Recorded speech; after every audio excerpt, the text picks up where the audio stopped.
Most people know what they want. That part is not the problem. They want more ease, more money, better relationships, better health, or simply to feel lighter in their life.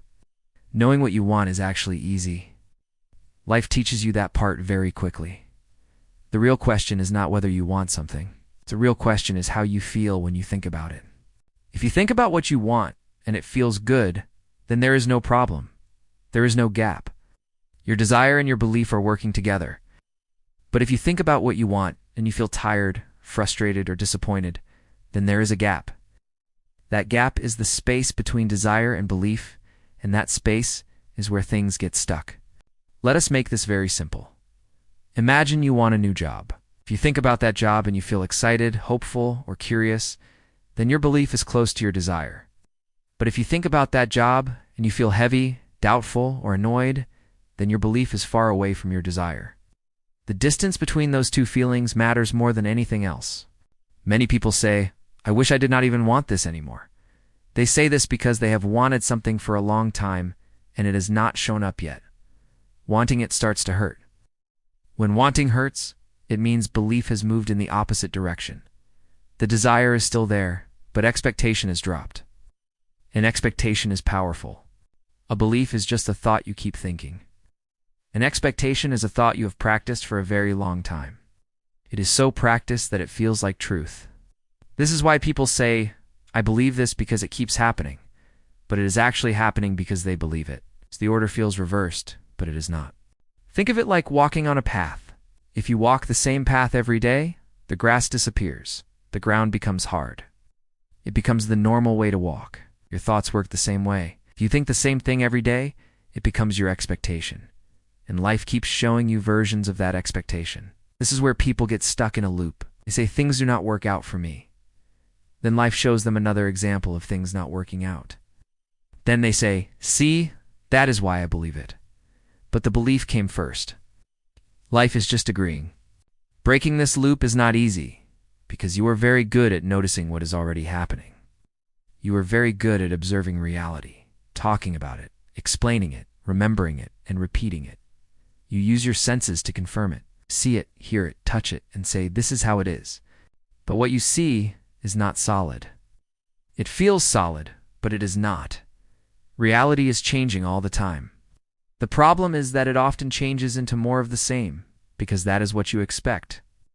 If today's expectation looks like yesterday's expectation, then tomorrow will look the same too.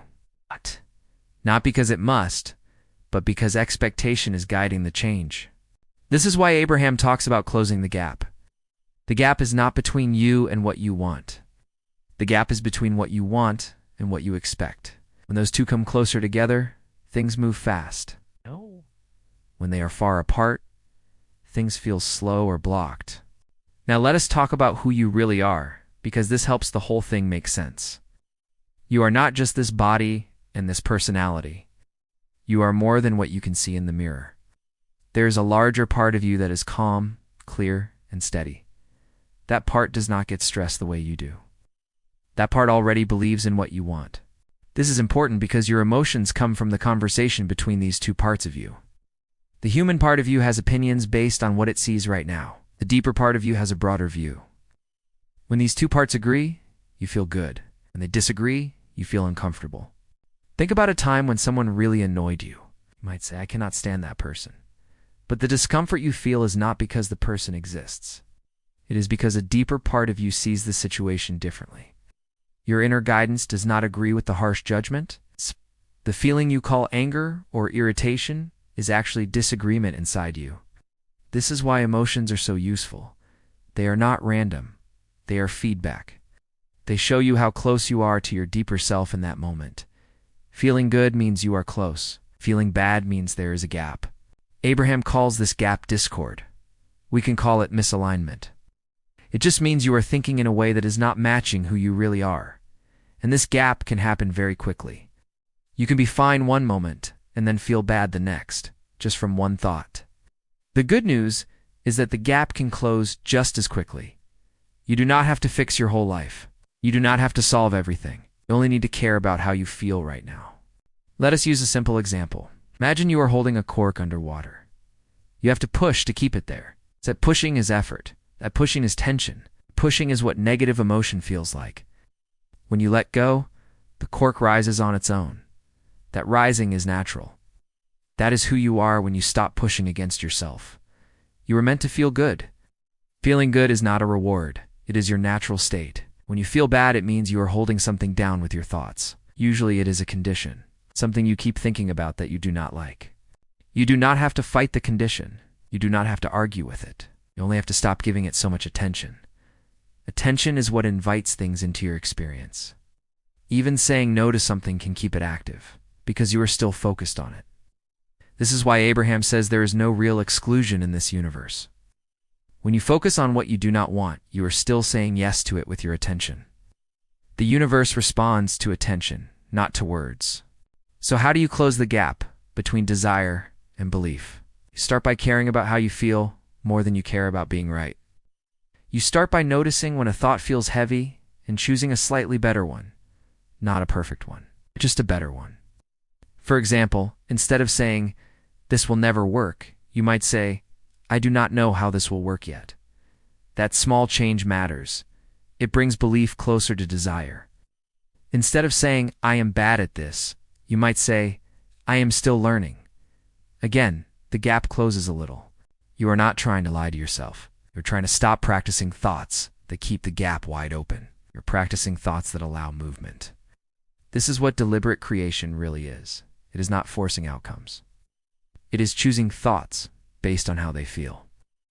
You use your emotions as a guide. When a thought feels bad, you know it is pulling you away from yourself. When a thought feels better, you know it is bringing you back. This takes practice, but it is simple practice. It is like tuning a radio. At first, you hear static. Then you adjust slightly, and the sound becomes clearer. You do not yell at the radio. You do not demand that it change. You gently turn the dial. Your emotions are the dial. If you knew how much support you actually have, you would relax more. There is a part of you that already knows the path of least resistance to what you want. That part is not worried. That part is steady. But you can only hear it when you are calm enough to receive. People often say, "I wish guidance were louder." But guidance is subtle. It comes as a feeling, an idea, a nudge. You do not need it to shout. You need to be quiet enough to notice it. This is why feeling good matters so much. When you feel good, you are tuned in. When you feel bad, you are tuned out. That is all it is. No punishment, no judgment. Life is supposed to feel good to you. You are supposed to enjoy the process of wanting. Desire is not a problem. Desire is life moving through you. The problem only comes when belief moves too far away. So today, instead of trying to make things happen, try this. Ask yourself, how does this thought feel? If it feels heavy, choose another one. If it feels lighter, stay there for a bit. That is you closing the gap. You do not have to do this perfectly. You will notice the gap sometimes. That is normal. The goal is not perfection. The goal is awareness and gentle adjustment. When desire and belief start walking in the same direction again, things unfold naturally. You do not push. You allow. You do not force. And when alignment becomes your habit, life feels easier. Not because problems disappear, but because you stop fighting yourself while living. That is what it really means to close the gap between desire and belief.